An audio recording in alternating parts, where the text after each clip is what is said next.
একজন মানুষ যার নাম শুনলে শত্রুরাও সতর্ক হয়ে যেত। একটি দুর্গ যা ছিল প্রতিরোধের প্রতীক, আর এক ইতিহাস যা আজও বাঙালির বীরত্বের সাক্ষী। আজকের ভিডিওতে আমরা জানবো বাংলার কিংবদন্তি নেতা ঈসা খাঁ, তার জঙ্গলবাড়ি এবং তার অসাধারণ বুদ্ধি ও সাহসের গল্প।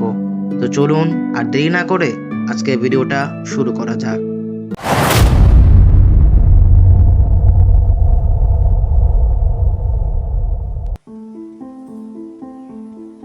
ভাঙা দেয়াল, নীরব চারপাশ।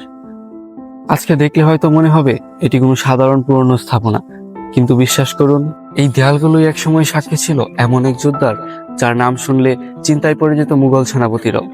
আজ থেকে প্রায় 450 বছর আগে এখানেই ছিল বাংলার 12 ভূঁইয়াদের অন্যতম শক্তিশালী শাসক ঈসা খাঁর ঘাঁটি।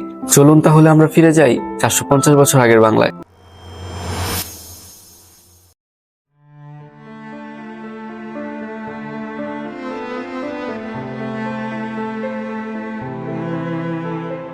ঈসা খাঁ ছিলেন বাংলার 12 ভূঁইয়াদের মধ্যে সবচেয়ে শক্তিশালী নেতা। তার পিতা সুলাইমান খাঁ ছিলেন ভাটি অঞ্চলের একজন প্রভাবশালী ভূস্বামী। ঐতিহাসিকদের মতে সুলাইমান খাঁর আসল নাম ছিল কালিদাস গজদানি। পিতার মৃত্যুর পর নানা প্রতিকূলতার মধ্য দিয়ে বেড়ে ওঠেন ঈসা খাঁ। ছোটবেলা থেকেই তিনি ছিলেন অন্যদের চেয়ে আলাদা। তীক্ষ্ণ বুদ্ধি, অসাধারণ কৌশল আর নেতৃত্বের গুণ তাই খুব অল্প বয়সেই সবার নজরে নিয়ে আসে। হয়তো তখন কেউ জানতো না একদিন এই ছেলেটি হয়ে উঠবে বাংলার 12 ভূঁইয়াদের মধ্যে সবচেয়ে শক্তিশালী নেতা। 16 শতকের শেষ ভাগে যখন মুঘল সম্রাট আকবর সমগ্র বাংলাকে নিজের শাসনের অধীনে আনার চেষ্টা করছিলেন, তখন পূর্ব বাংলার বিভিন্ন অঞ্চলের স্বাধীন জমিদার ও শাসকরা একত্রিত হয়ে গড়ে তোলেন এক শক্তিশালী জোট, 12 ভূঁইয়া। যদিও নাম ছিল 12 ভূঁইয়া, বাস্তবে তাদের সংখ্যা সবসময় ঠিক 12 ছিল না। আর এই জোটের সবচেয়ে প্রভাবশালী নেতা ছিলেন ঈসা খাঁ, যার বুদ্ধি, কৌশল আর দুর্দান্ত নেতৃত্বের কাছে বারবার ব্যর্থ হয়েছিল মুঘল বাহিনী। সালটি ছিল 1580। বাংলা তখন অস্থির। একদিকে সম্রাট আকবরের বিশাল মুঘল সাম্রাজ্য, অন্যদিকে বাংলার ভাটি অঞ্চলের এক বাঙালি নেতা। ঈসা খাঁ শুধু একজন যোদ্ধা ছিলেন না, তিনি ছিলেন একজন অসাধারণ কৌশলী নেতা। এই জঙ্গলবাড়ি দুর্গ ছিল তার অন্যতম প্রধান ঘাঁটি। ইতিহাস অনুযায়ী তিনি স্থানীয় কোচ শাসকদের পরাজিত করে এই এলাকা নিজের নিয়ন্ত্রণে আনেন। এরপর এই দুর্গকে সামরিক কেন্দ্র হিসেবে গড়ে তোলেন। এখান থেকেই পরিচালিত হতো তার যুদ্ধ পরিকল্পনা, এখান থেকেই নজর রাখা হতো শত্রুর গতিবিধির উপর। এখন প্রশ্ন হলো, মুঘলদের ছিল বিশাল বাহিনী, বড় বড় যুদ্ধজাহাজ, অসংখ্য অস্ত্র, তাহলে ঈসা খাঁ কিভাবে টিকেছিলেন?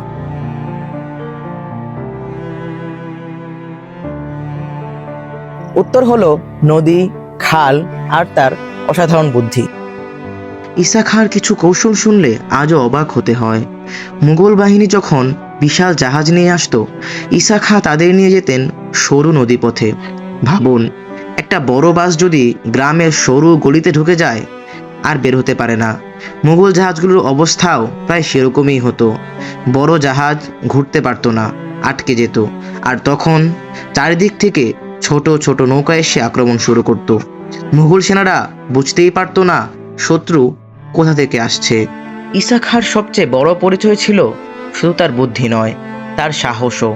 তখন মুঘল সাম্রাজ্য ছিল পৃথিবীর অন্যতম শক্তিশালী সাম্রাজ্য, যে সাম্রাজ্যের সামনে অনেক রাজা আত্মসমর্পণ করতে বাধ্য হয়েছিলেন।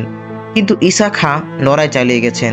সংখ্যায় কম, অস্ত্রে কম, সম্পদে কম, তবুও সাহসে কম ছিলেন না।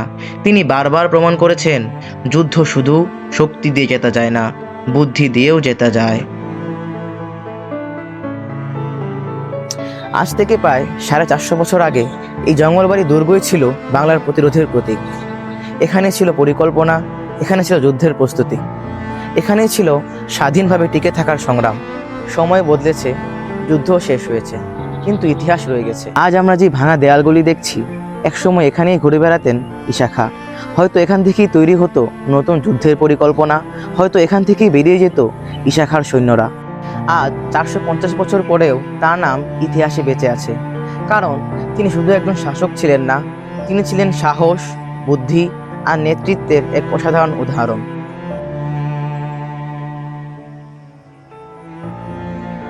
এই ছিল কিশোরগঞ্জের জঙ্গলবাড়ি দুর্গ এবং বাংলার বীর যোদ্ধা ঈসা খাঁর গল্প।